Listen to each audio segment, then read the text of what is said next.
Hello and welcome. I'm Kerry Palmer. Today I'm going to be talking to you about acknowledging. Another way of saying that is reflecting feelings, reflecting back what we're understanding based on an individual's emotional experience. This is a wonderful skill in that what it does is it really starts to help this person to feel as though someone is in a space in which they understand what's happening for them emotionally. You know, often I think when we're in conversations with folks is that we find ourselves being able to perhaps demonstrate understanding through the content of what their message is, but not necessarily spending much time in that emotional experience of the other individual. Part of that, I think, is that for many of us, we haven't had what I describe as positive learning environments around emotions and the emotional experiences. You know, like I think that, you know, when I was younger, if I became upset or I was disappointed or upset about something, you know, my dad might say something not so encouraging like, well, if you're going to cry, I'm going to give you something to cry about. And it's like, holy smokes, I guess I can't do that. And so I think, you know, it helps us to just recognize, like, where are we at in terms of our own sense of emotions and what does it mean to talk about emotions. The other thing, too, is I think sometimes, and again, I can think about my own experiences, is that if I was to put my emotions out there, I might hear a message like, well, don't do that. That's a sign of weakness. People will take advantage of you. Or that emotions, you know, they're a sense of vulnerability. And, you know, who wants to be vulnerable? Taken advantage of again. So, you know, not all of us have had what I would describe as positive experiences around that. So we're not necessarily comfortable talking about emotions. What I can tell you, though, is that, you know, in the work that I've been doing, and I've been in the field of mediation, conflict resolution for over 22 years now. And what I notice about the interactions that I have with folks is that they will talk about their experiences. They will talk about what they're upset about, but they often don't use emotional words. I mean, the message is wrapped in emotions. There's a lot of emotions that are embedded in that emotion. It's just that people don't talk about them. And so we often stay focused to the content of that. I think when we talk about emotions and we put those emotions out there, it allows a person to feel heard on a different level. You know, so we talk about that cognitive brain, and then we talk about the emotional brain. And so, you know, I think when we're talking about content and we're talking about emotions, we're talking about two different parts of our brain that when we're able to do that, I think people feel more heard, more understood. And it's an important skill to also put into practice, especially when we're looking at diffusing emotional intensity. In another video, I'm going to be talking about what does it mean to actually de-escalate or to set limits or request behavioral change. And part of that is recognizing and appreciating that when we're able to understand and demonstrate the emotion to the other party and we're clear about the content, it helps them to feel heard on a much different level. So it's helpful. And acknowledging is also, again, that diffusing skill, because what we're doing is we're naming what that emotion is. And although some people might say, well, you know, that can be risky in terms of sort of the emotional vulnerability that people can feel in that situation, and I agree with that. I also agree, too, that it's helpful to try it and see what happens and see what kind of response you get. Because, you know, we can move away from emotions and we can talk about metaphor as well, too, which can be helpful for some folks. But then, you know, if we talk about metaphor, between a rock and a hard place, for example, then we also have to appreciate culture and language, and we also have to appreciate, you know, mental health.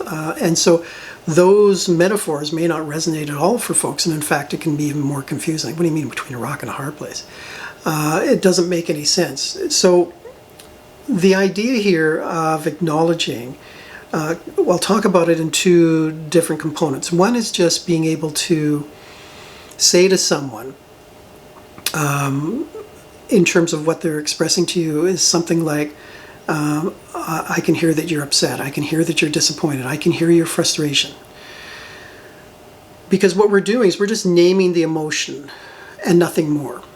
Now, the other thing that we can do is we can also move away from that you statement, right? I can hear you're upset, I can hear you're angry. Because sometimes when we say the you, people can start to feel judged, and then people say, well, don't tell me how I'm feeling, which is fair enough. And so we can sometimes consider how we shift that away from that you statement to an I statement. And so what I would suggest is that sometimes what we can say is what I'm noticing, what I'm seeing is this. What I'm hearing is this.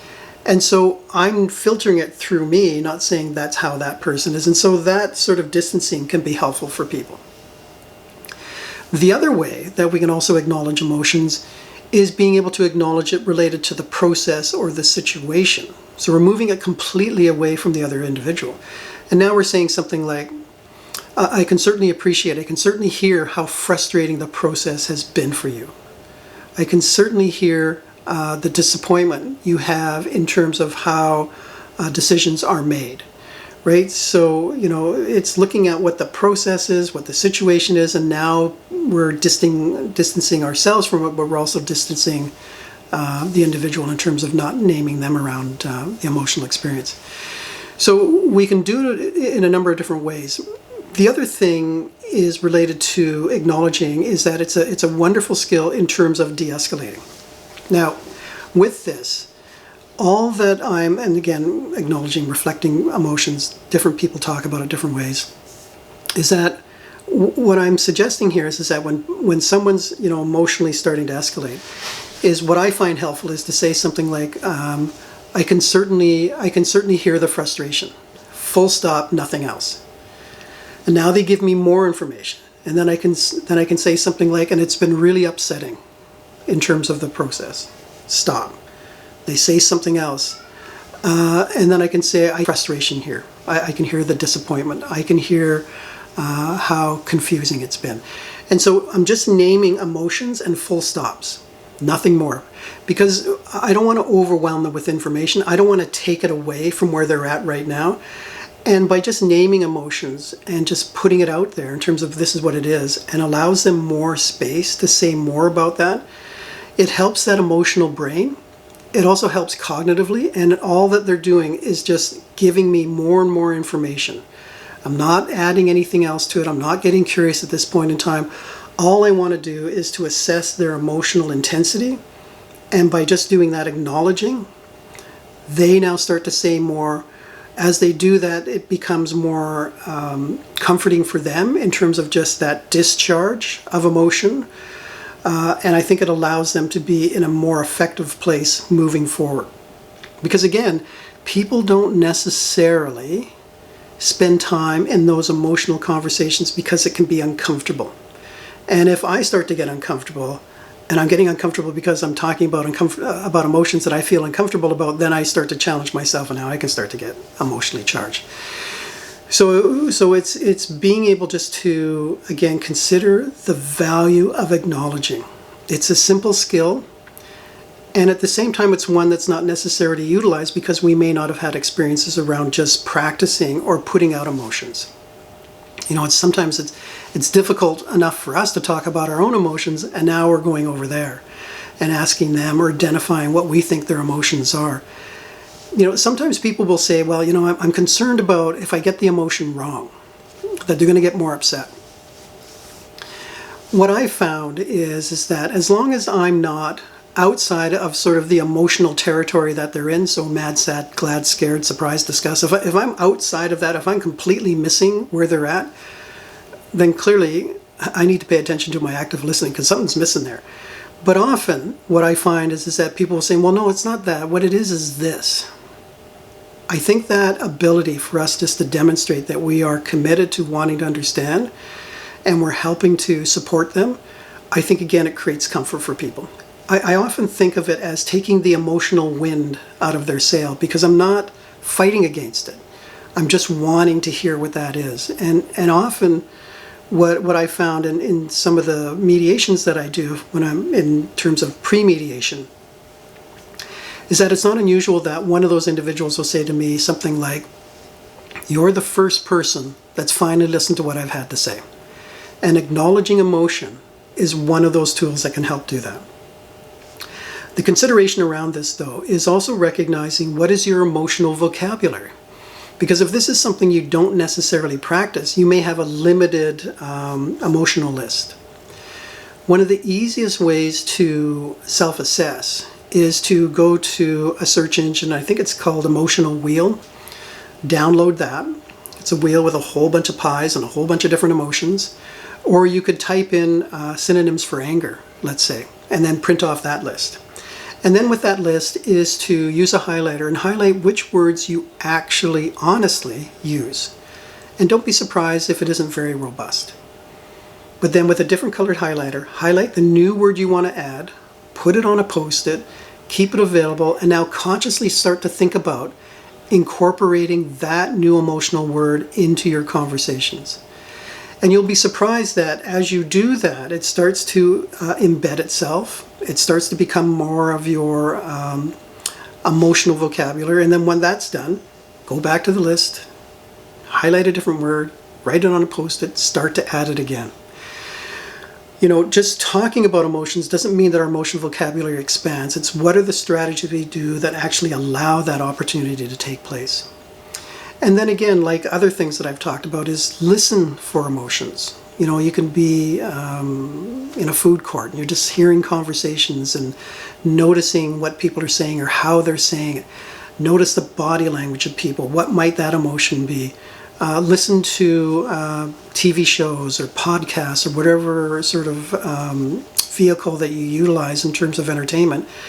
And then for a few minutes, have a piece of paper and a pen, and then say for 5 minutes, I'm going to write down, or 10 minutes, I'm going to write down how many different emotional words I hear.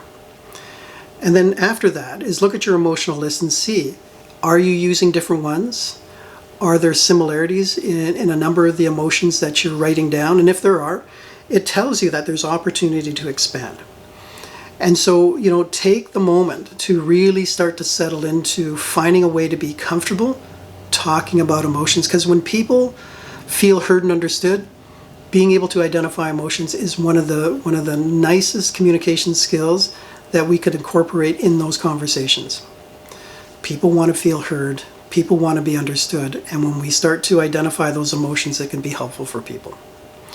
So again, take your time in terms of assessing your own emotional vocabulary. Consider that acknowledging isn't anything more, acknowledging/reflecting, listening, is nothing more than identifying the emotion of the other. It's upsetting, it's disappointing, I hear the frustration, it's been confusing. Just do that. See what they have to say, see what other information they give you, and then just notice how it de-escalates that emotional tendency. You know, sometimes I think, again, because we're uncomfortable with emotions and we don't necessarily know what to do with it, we struggle with that, and then when we don't work with that with the other person, they can be more frustrated as well too. So sometimes this opportunity of looking at acknowledging starts with us being able to acknowledge our own emotional comfortability in terms of being able to have those conversations. So take your time with that and really start to consider how you can incorporate this into your conversations, because it's really, really going to be helpful for the other person to feel heard and understood. So with that, I want to thank you for your time, and I look forward to seeing you again. Take care. Bye now.